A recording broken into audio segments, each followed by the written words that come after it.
The teacher asked, "Where does the sun go at night?" The little boy says, "My daddy said the earth spins on its axis. And when it's day here, it's night somewhere else, the sun's shining here." And the teacher's thinking, "Oh, he's really got it." And next to him is a little girl who says, "I think at night the sun breaks up into stars and it lights up the sky in stars. And then in the morning they all come back together again and make the sun." And the little boy says, "Now that makes more sense." Children know what they see, and no one understood this better than Fred Rogers. Hedda Sharapan started her career working as an assistant director for Mr. Rogers' Neighborhood. At the time of our conversation in the summer of 2013, she was the director of early childhood initiatives at the Fred Rogers Company, continuing to carry out his legacy. Hedda Sharapan, next on Long Story Short.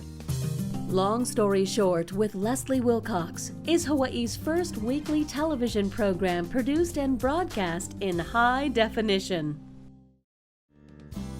Aloha mai kako, I'm Leslie Wilcox. If you grew up during the 1960s, 70s, 80s, or 90s, chances are good that Mr. Rogers' Neighborhood was part of your childhood. It's a beautiful day in this neighborhood, a beautiful day for a neighbor. Would you be mine? Could you be mine? Hedda Sharapan's childhood and upbringing set her on the path that led her to meet Mr. Rogers.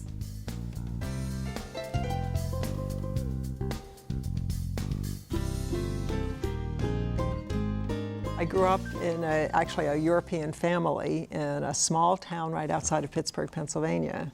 And it was my grandparents from Europe and my parents who were raised in Europe, and my sister and I, and we sort of felt like we were almost really in a European household ourselves. Your grandfather was a Holocaust survivor? My parents got married in 1936 and came to America, leaving behind my father's father. He was a widower at the time, and he said, "You go, set your new life there. I'm okay here." When the Second World War broke out, my father enlisted in the Army, and he was an officer. At the end of the war, he started looking for family, friends who had survived, and a reporter came to their base in France and said, "There are survivors from Dachau. I think some of them are from your town." And when they went into Dachau, he found his own father. And the story was that my grandfather said, "We knew that you would find us." And what was his my condition? grandfather, well, he was down to about 90 pounds, but he had survived. He was a hard worker, and I understand the phrase was, "Arbeit macht frei," work makes you free. And he was a hard worker, and he lived with us until he was about 90. Are you saying that he did hard work and the Germans didn't? They didn't, yeah, they liked that. They left him alone because he was a good worker. What was he like to live with in his later life? He was loving, but he was also stoic. There is a holiday of Yom Kippur, which is a very sacred day, and it's a long day in the synagogue. My grandfather used to stand the whole day. I mean, I know myself how relieving it was when you could sit. But I grew up in that kind of a household of honoring the elders, respecting. How do you think that's affected you? It made me feel that I had a heritage that I had to carry on, of being someone who was a hard worker and who honored the past and honored the elders, maybe more than anything. And also, I think it also said to me, you never know what can happen in life, so be an appreciator. So you're in this family that with immigrants, and what did you decide you wanted to be in this in America? I played a lot as a child. I made up stories, and I loved reading. I lied about my age when I was 12 because I was so desperate to work in the library. I loved books, I still do, and I worked all the way through high school. I took a lot of theater classes. I loved performing, but I sort of left that life behind when I went to college. I was going to be a doctor, and I started in biology. and it didn't feel right. The labs were so tedious. I said, this is not for me. So I switched to English, and that was too abstract. And I was like Goldilocks and the Three Bears. This is too this is too that. And then I found psychology, and that was just right. After earning her degree in psychology in 1965, Hedda Sharapan decided to go to graduate school. In the meantime, she applied for jobs. That's when she met Fred Rogers. Truly on a lark, I came to our public station at WQED, and I said, maybe I could do something for children on television. And the man who interviewed me there said, I'm sorry, there aren't any jobs here now. Now, this was before Mr. Rogers' Neighborhood. This was 1965. Okay. And he said, if you're really interested in children's television, though, why don't you see if you can get some advice from Fred Rogers? Now, I knew his name because I watched the program that he made from 1954 to 62. And he was behind the scenes. He was the co-producer. He was doing the music and the puppets. But people knew his name. So I thought, well, let's see what he has to say. And he was kind enough to meet with me, and here was his advice, that I should think about a master's degree In? child development. What he was saying to me is, the important thing is not so much what can we give children, what can we do for them? The question is, what are they bringing to us? Who are they? What's important to them? What are they thinking about? What are they afraid of? What makes them upset? What do they think is funny? Was there something, I mean, to go on the recommendation of one guy, was there something about him? Well, I was leaning towards child development in graduate school, and it just kind of made sense. And I guess I figured from loving the program that he had made, something about living a meaningful life, finding good stuff in life, is what, maybe that's why public television meant something to me. Hedda Sharapan started her graduate degree in child development, and the following year, Fred Rogers got funding for Mr. Rogers' Neighborhood. He remembered Hedda Sharapan and asked her to help with his new show. Fred wrote all the scripts, all 900. He wrote all the music, the melodies and the lyrics. He did almost all the puppets, the voices and the manipulation. He was the creator, he was the host. I was in grad school in the daytime, learning this complex child development theory, and then I'd come sit in the control room at night. I was the assistant director. There was no pay, and there was no staff. This was just, could we make this thing happen? It was black and white television. It was in October of '66. And I would sit there in the control room and watch Fred live out all this complex theory about ritual, transition. Complex theory, but it was the simplest of shows. Yes. Well, but when you understand what ritual means, that you start with the same thing and you end with the same thing, so that you have a way of children getting ready for your hello and ready for your goodbye. When you understand what transitions mean, that it means I help you know what's coming next. And as we do that, we blend where we've been and what's next. And when you know that children have trouble with reality versus fantasy, you have two different sections, and you say, now we're going to pretend in the neighborhood of make-believe. And it sets it apart for children. And you come back and he says, what do you think might happen tomorrow? So, and what would you pretend about? And you were doing it all for love. Yeah, right. Well, after a couple months, they found some pay. And then I was assistant director 2 years, and then assistant producer 2 years. And then when my first child was born in 1970, I said to Fred, I know what I can do from home. How about if I help with the fan mail? Because Fred answered every letter in a really personal, meaningful kind of way. There was a second grade boy who said, Dear Mr. Rogers, my best friend is having a 99.9% chance of moving, and I feel so broken and so upset, and I know you could help me. And what Fred would say is, I know you only from what you wrote. And the most meaningful kind of help comes from someone who can get to know us in a real and ongoing kind of way. And there are people like that in every community, and I trust you can find somebody. This is not that's easy. I real. mean, that's what he was, that's who Fred was. I mean, he knew what the real world was all about. It wasn't all positive wonder. Oh, You know, he heard right. about, difficult family situations. Right. How did he respond to those? Well, I mean, I'm even thinking of September 11th and the anniversary, and where the Persian Gulf War. PBS asked Fred to do PSAs for the Persian Gulf War, and his most famous quote that people have actually been using even with the Boston Marathon tragedy is, he said that when he would see difficult things in the news, tragic things, his mother would say to him, "Look for the helpers. You will always find people who are helping." And Which is another way of saying, think of the positive Right. side of this. right. There are many more helpers in this world. Yeah. But he also, I mean, look what he created, something called a neighborhood. That sense of neighborhood, we need each other. And Fred used to say it's not a sign of weakness to ask for help. There's real strength in that. We need to know that other people care and just to listen to our story.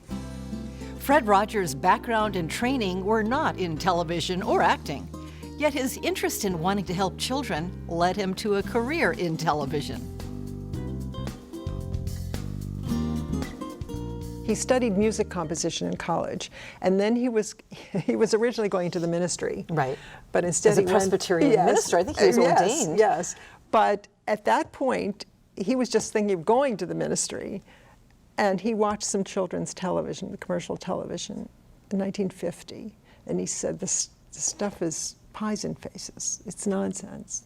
Children deserve better. So he went to NBC, and he worked as the floor manager for the Kate Smith Hour, for the music programs at NBC. And one of the people that he worked with as the floor manager was Gabby Hayes, who did a TV cowboy kind of thing, introducing cowboy films. And Fred loved to tell this story, that one day he said, "Mr. Hayes, what do you think about when you look out there and you know there are millions of children who are watching?" And Gabby Hayes said, "Freddie, you just think of one little buckaroo out there." Yes. Fred always talked about, this is not mass medium. This is really personal communication. I think not everyone can turn a mass medium into a personal conversation. And somehow he resonated, didn't he? What do you Well- think it was? Well, I think it's a few things. First of all, he learned about television. He understood what it could do and what it couldn't do. So that's a craft. That's part. Right. Secondly, while he was working on this children's program, he went to the seminary, and he got the master's in divinity, and then was ordained with a special ordination of serving through television. But one of his professors said, if it's children you want to devote your life work to, then instead of writing your paper on an adult for the case study, I would like you to write it on a child. But in order to do that, you need to go to the University of Pittsburgh in their Child Development Graduate School and learn more about children. He didn't just read the material for classes, he sat down on the floor with the children. He knew what it was like to really talk with a child. And that's why his communication, I mean, the word people often say is it was so authentic, it was so honest, because he learned about how you listen to children so that you understand who they are, so that you can communicate with them. And what about you have two daughters. Did you use the Fred Rogers strength of character training on them? Well, they essentially did grow up in Mr. Rogers' neighborhood. You can't help it. I mean, I drank this, philosophy. I took it in, and it was part of my child development background too, of how you approach things with children and talk about them. Although I do remember once, I brought something home I was traveling at a conference and staying with the family, and around the dinner table they asked each one, what was the best thing that happened to you today?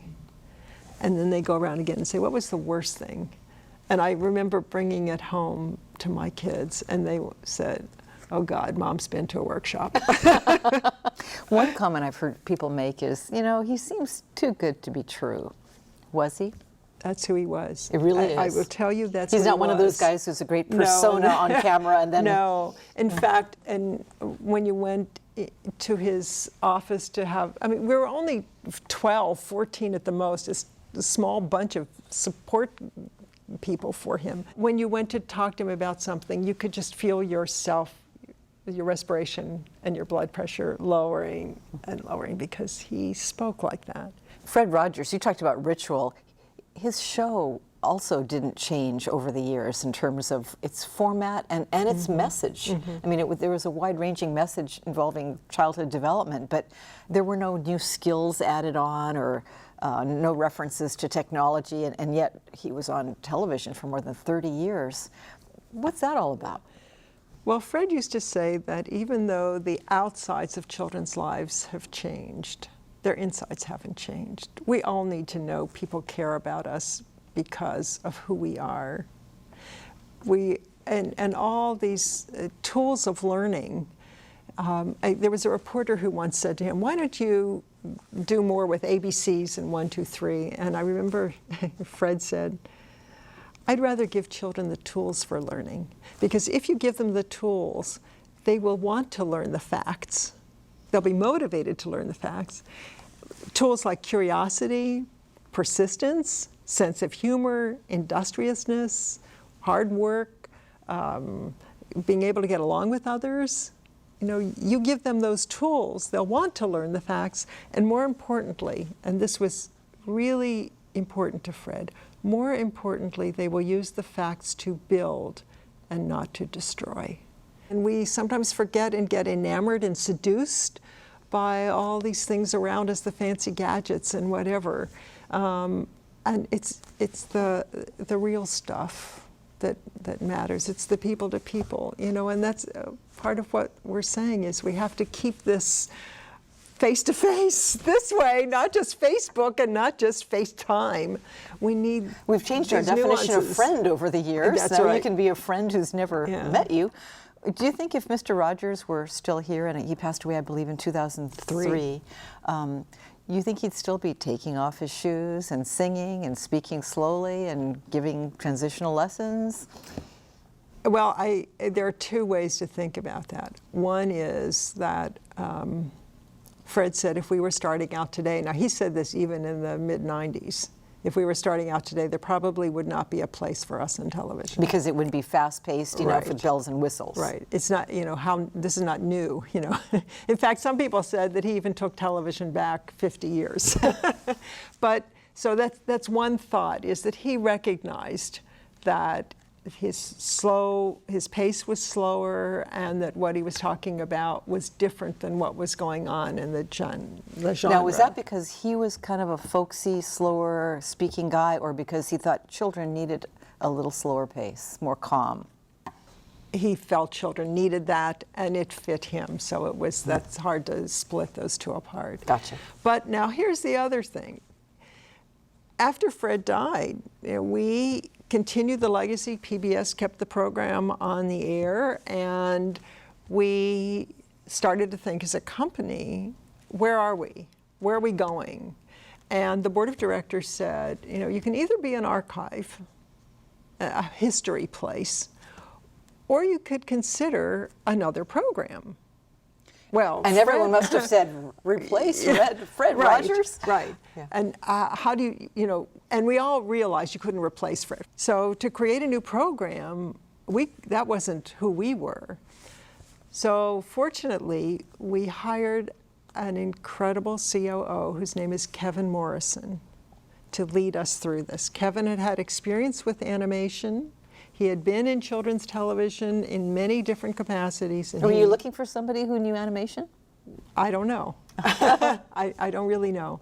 It was just someone who could move us into the future. But obviously animation was the way PBS even was going. So Kevin said, let's talk to some creative people, put out the word that we will go to PBS. We wanted to stay with PBS. that was always important to Fred. He felt PBS represented a gift to people. I'll sort of tell you the reason he left NBC in 1953. He told me once that he saw that commercial television was going towards greed and away from gift, and he wanted to be part of gift of television. And public television was so important to him. And we wanted to stay in this neighborhood, so to speak. So we brought 3 ideas to PBS, and the one that resonated with them was the one that we developed in conjunction with Angela Santamero. Angela's company is called Out of the Blue. They're in New York. And together the idea grew of, why don't we take the neighborhood of make-believe part, animate that, but we don't have the voices that Fred gave these puppets. Why don't we do the next generation down? So Daniel Tiger of Daniel Tiger's Neighborhood is Daniel's son. The old Daniel is now grown up and he's a father. So you can have the pieces of the legacy and bits of it in the songs, in the changing the sweater and the sneaker, and the characters, the king and the queen and Lady Elaine, and you can have the characters but in a different scenario. A scenario that would work with today's children, and what I love hearing from adults is saying they like the bits of Mr. Rogers' Neighborhood that they're hearing in it and feeling in it. It's a beautiful day in the neighborhood, a beautiful day for a neighbor. Would you be mine? Could you be mine? Won't you be my neighbor? It's a very different program than Mr. Rogers' Neighborhood was, but what we're hearing about how children are using it. Fred used to say that television is the only appliance that's best used when it's off, meaning when it's off and you use it. You take something from it and use it. For example? For example, I did a workshop here on Oahu, and I showed a short clip of Daniel. He's making a card for his dad because he sees how happy his father is when he gets mail from his own father. So he makes a card, and the song is, "Making something is one way to say I love you." So there are these jingles within the animated story. And one of the participants in the workshop said that her daughter, 4 years old, when the program was over, that episode was over, she said, "I want to make a card for Daddy." I mean, that's beautiful. And I'll tell you an example in-house. There's, and I wish I could remember the words, but there's one Daniel Tiger's Neighborhood episode about controlling your anger. Yes. You know, your frustration Right. as a kid. And so there's a song. Do you remember how When the you song? feel so mad that you want to roar, take a deep breath and count to 4. Is that the Yes, one? and that is what I heard 2 members of our advancement department saying one day. And it worked. Beautiful. Yeah, that's beautiful. You know, it is true that you remember things better when they're in song. Mm-hmm. And that obviously, that's an accepted and known Right. information. That's what he was doing from the very beginning. He was Right. getting kids to remember key messages. Yeah. But Fred's music was different. It was harder to sing. It was much more sophisticated in a different way. These are jingles, and they are so sticky that's what we hoped. So is that's that we were giving life that's a lessons. big change Yes. between. Right, and we are script consultants, so that we try to help make sure that there's Fred thoughtfulness in the scripts. You try and we for, do the so web you stuff try for too. short in terms of jingles. He's singing songs, you're doing jingles. I guess. I mean, that was the plan, to give children life lessons that they would use. The life lessons may have been for the children, but Mr. Rogers wanted the family involved as well. He originally named his company Family Communications Incorporated because he wanted to foster healthy communication in families. What was most important to him was that parents were watching Mr. Rogers' Neighborhood with their children. I hear that over and over. The parents now are saying, I remember with my daughter, we would sit there, that was that beautiful half hour. And parents today, whether they're sitting there with their children or in the other room, they're aware of what's going on. Or they say, where did you learn that? Oh, from Daniel. So there's something really important about that communication. You assume that children know you're coming back at the end of the day, but to know that it's helpful to a child to hear you say that, to put it in words. Because he knew what kids' fears are. Yeah, yeah. Fred Rogers brought his own finely tuned sensitivities and awareness to his shows. Fred was an appreciator. We had Yo-Yo Ma in the program, and after Fred had sat with him, he was on a couple of times, but this first time, his music was so magnificent. Fred came back from the music shop having heard him, and he said, sometimes when you've heard something so wonderful, you just want to sit and think about it for a while. Let's just think about it. And he left silence. That's unusual on television. And we watched him think and remember. Without effects, no visual effects, right? Right. He was the real deal. Yeah, yeah, he was. What you saw was what you got. What has been a treasure for me and a real privilege is that working with him so closely is not only helped me professionally, but it's helped me grow personally. The gifts that Fred Rogers passed on to Hedda Sharapan probably influenced her two daughters as well. It's wonderful knowing that your children want to make this world a better place, and that's where they directed their lives. I am just so proud of my daughters, of who they are and how they are living their lives in ways that are really, a gift to others, helping others, doing better things for this world. Like their mom. You hope so. And so Fred Rogers lives on through Daniel Tiger Jr. and the wonderful staffers who've chosen to carry on his legacy. Mahalo to Hedda Sharapan for sharing her life's work and the story of this icon of children's television, the late Fred Rogers. And mahalo to you for joining us. For PBS Hawaii and Long Story Short, I'm Leslie Wilcox. Ahui ho. For audio and written transcripts of all episodes of Long Story Short with Leslie Wilcox, visit pbshawaii.org. To download free podcasts of Long Story Short with Leslie Wilcox, go to the Apple iTunes Store or visit pbshawaii.org. When I was about 11 years old, I had my own television show. You did? It was called The Happy Hedda Show, but it was only in the mirror. I was fascinated by television. We didn't get television in our home till, it was 1954, and I was 10 years old. And I was enchanted by the people on television. And I guess I wanted to be the sidekick to these different characters.